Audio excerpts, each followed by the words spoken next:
السلام عليكم ورحمة الله وبركاته.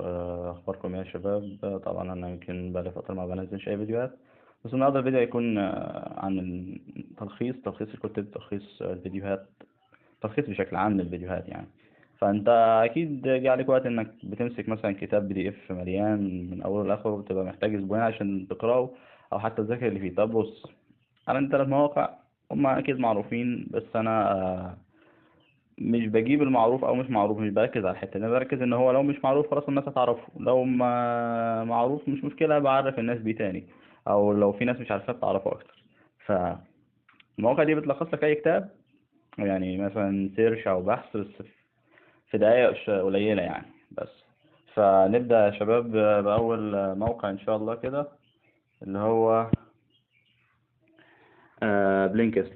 بلينكست الموقع ده عامل يعني يعتبر زي الماجيك كده، بياخد الكتاب منك وزي ما بيقولوا كده بيطلع لك منه الزتونة، المفيد منه يعني.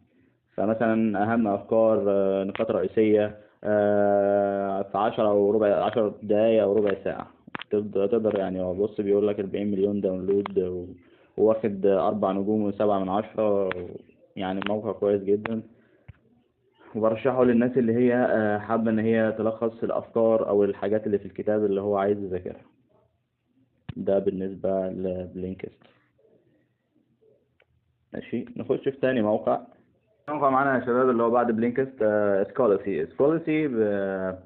بيعمل ايه؟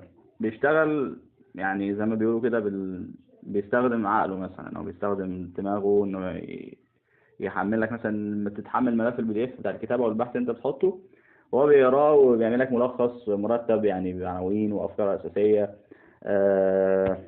كمان بيطلع لك تعريفات مثلا من المصطلحات اللي هي صعبة شوية كده. ده بالنسبة للموقع سكولاسي.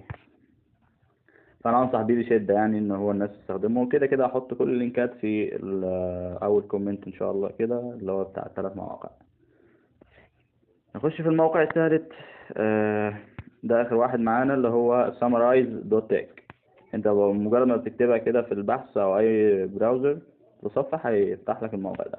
طيب ده بيعمل ايه؟ متخصص تلخيص الفيديوهات التعليميه مثلا اللي هي طويله شويه. يعني لو عندك محاضره على اليوتيوب او شرح ساعتين، هو يلخصه لك في دقيقه واحده. طيب السؤال هنا، هو ممكن يلخصه لو هي المحاضره بالعربي ولا ممكن يلخصه لو بالانجليزي؟ هو تقريبا ليه سياساته، ليه طريقه هو بيشتغل بيها، بس هو تقريبا بيلخص لاي فيديو على اليوتيوب، بدليل ان هو سايب اللينك اهو بتاع الفيديو، المكان اللي اللينك بتحطه سبميت وبيجيب لك التلخيص. يعني بقى باختصار كده، بدل ما تضيع مثلا ساعات في انك تقرا كتاب كامل، استخدم المواقع دي وخد المفيد منها في 10 دقايق مثلا. وقتها تركز على التطبيقات اللي هي مش الحفظ، يعني لو التطبيق مش الحفظ، بدل ما بتحفظ ركز على انك تطبق الحاجة ما تحفظهاش. بس وده كان اخر الفيديو يا شباب، وصلنا لنهايه الفيديو. اتمنى يا رب يكون الفيديو عجبكم. قولوا لي في الكومنتات لو حابين ان انا اعمل اي جزء تاني من مواقع زي دي بتلخص ابحاث او اي فيديوهات او اي دروس. ومتنسوش تسيبوا لايك للفيديو، ولو لسه ما اشتركتش في القناه اشترك فيها عشان يوصل لك كل الفيديوهات الجايه ان شاء الله. سلام.